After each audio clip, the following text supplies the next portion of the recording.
Hello everyone, greetings for the day. Welcome back to another tutorial on ISTQB Foundation examination. So, very proud enough to say that we have already covered the chapter 4 with all the understanding on the different techniques, and so far we have covered 4 chapters of the curriculum, and we are finally moving to the chapter 5, which is on the test management.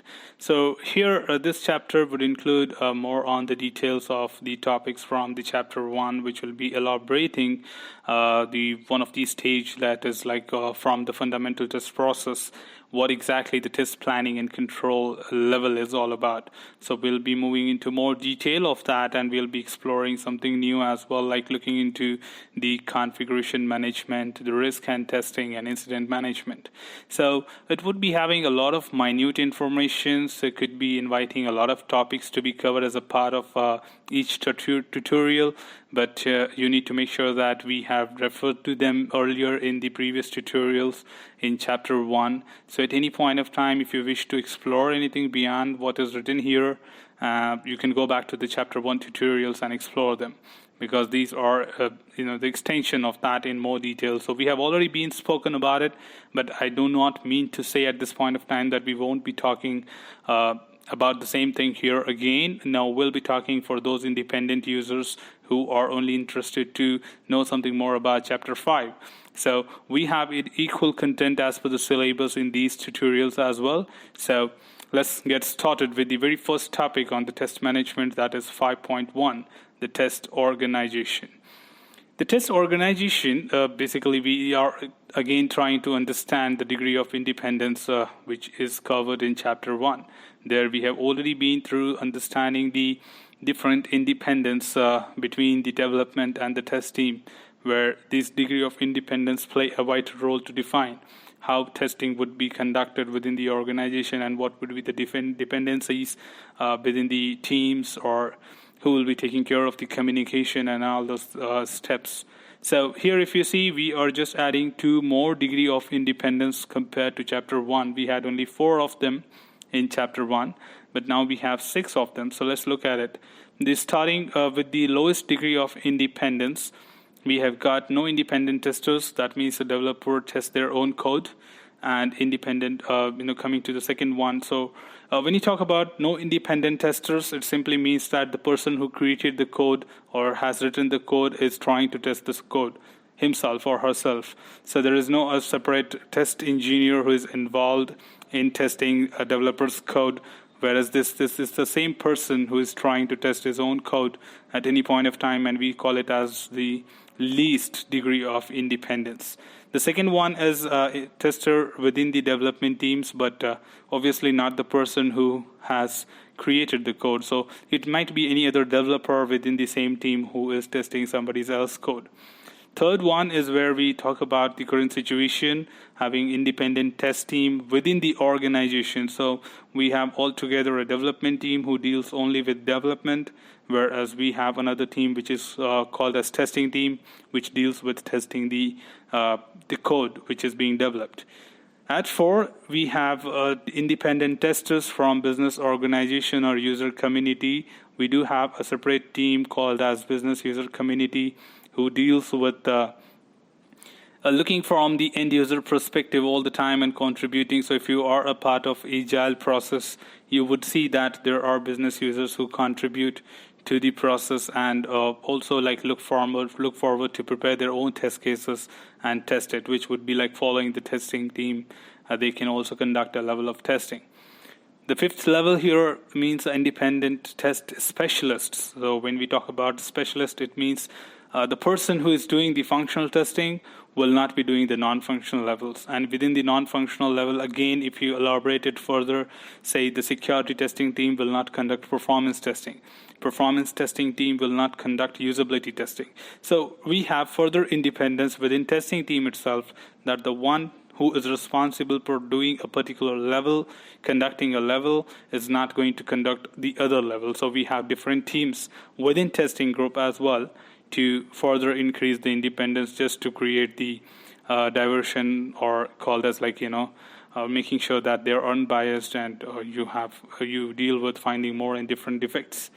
Last but not the least, of course, we are trying to understand sometimes we can also outsource, like your organization only deals with developing a product, but you do not deal with testing, and you completely outsource your testing process, which could be the highest degree of independence on the testing.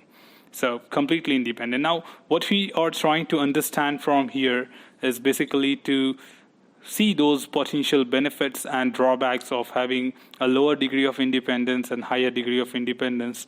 And here we understand that there are some benefits of having lower degree of independence. For example, if the developer is the one who is testing his own code, then we do not have any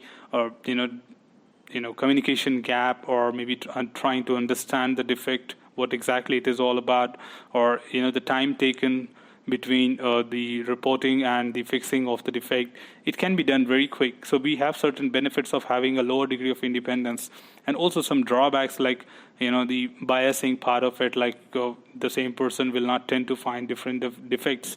So we would like to have more independent compared to the same person doing it.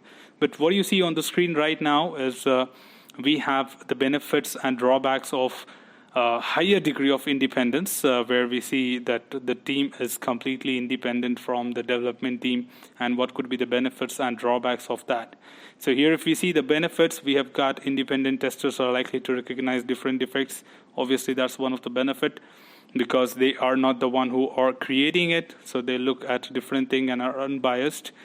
And an independent tester can verify, challenge, or disapprove assumption made by the stakeholder during a specification, because it was somebody else who was doing those assumptions, and the testers are making sure that these are met or not. So validation can be more interesting and more generic if it is done by a different independent team. But we do have certain drawbacks involved when we talk about the higher degree of independence, like it can be considered as completely isolated from the development team, or maybe leading to lack of collaboration, delays in providing feedback and all, because you have your own standards and you provide certain information what is not understood by the development team.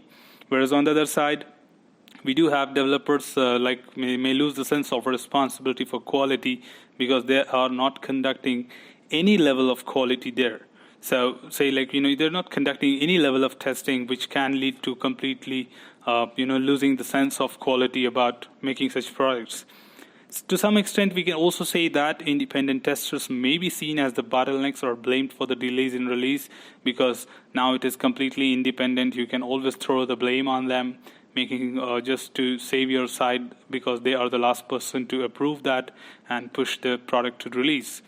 Independent testers may lack some important information, that is what exactly the object is all about, because you are having considering the third-party organization doing the testing, you do not disclose all the details of the requirement to them, or you only provide limited information because of your contract and confidentiality clause and all the other things, which can lead to such issues as well. So keeping all these things, we need to be aware of the benefits of independent team and the drawbacks, and you can be asked with a question straightforward from here by just asking this is one of the benefits of testing, or this is one of the drawbacks of testing, or the trick of ISTQB, that is, this is not one of the benefit, or this is not one of the drawback. So keep an eye on that. The next thing to be covered as a part of it is the role distribution between the test manager and the tester. So first of all, we are trying to create a differentiation here, that when you talk about a leader of the organization or a test manager, what are the roles and responsibility of a test manager within an organization? And similarly, we look at the ground level jobs, like what the testers are responsible for. And we have straightforward points here, that what could be the roles of the test manager when you're talking about reporting to a manager, and what he takes care of, and what the tester on the other side contribute to the process by being a test engineer within the project. So nothing to worry about here, is just to understand that the straightforward responsibilities are listed here, and we just need to know them. So say, for example, we have got developer review the test policy and test strategy of the organization. So the test manager is the one who writes the test policy, and the strategy for the projects. He is the one who plans the test activities by considering the context and other important parameters of the project. So planning is obviously done. Test planning is written by the test manager. Also, at the same time, while he's creating the test plan, he also coordinates with the project managers and other stakeholders to just align the testing activities according to the other activities. Just taking an instance that, for example, I would like to kick off with my integration testing, then I need to make sure that the codes would be available at that point of time. The requirement documents will be available to derive the test cases well before that. So it becomes an important task for the test manager to align such activities and make sure that it is coordinated with other activities within the project. And for that, you need to interact with such responsible persons within the project as well. Shared testing perspective with other project activities, that's again related to those activities which we were just talking about.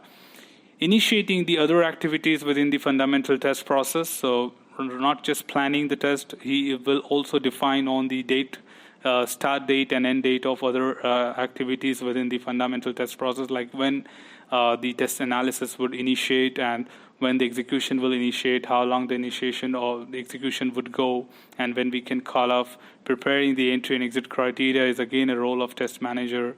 Also like to measure the progress on the project while doing the monitoring of those activities and making sure that at certain point of time these activities are captured or these evaluation of the metrics are captured and taking decisions based on those inputs.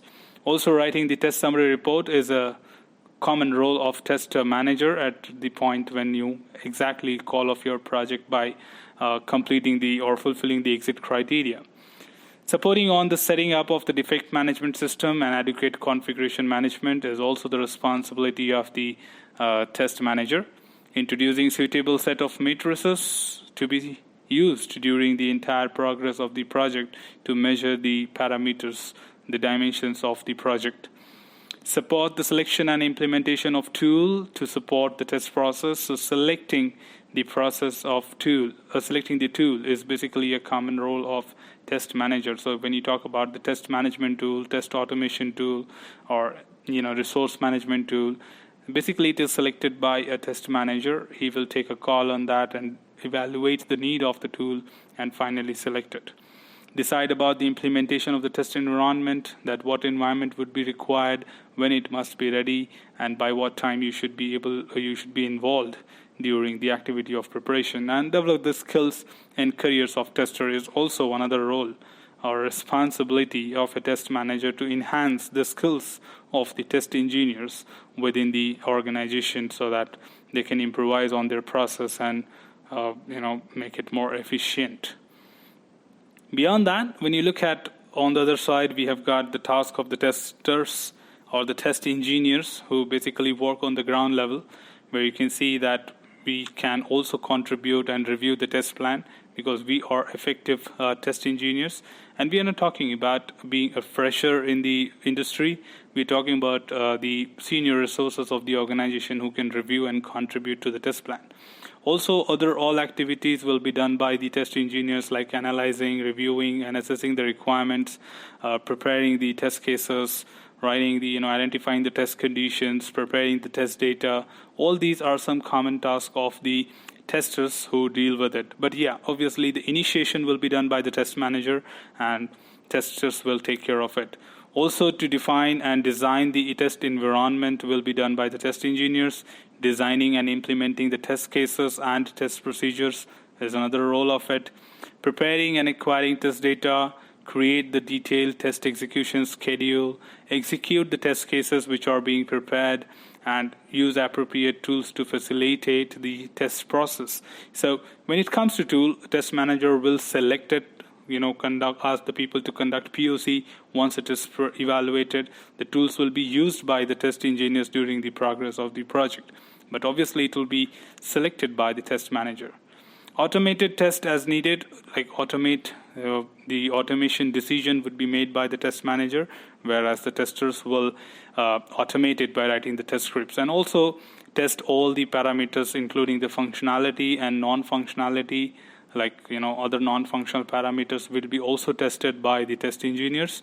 And another thing, which is to obviously review the test written by other test engineers within the team.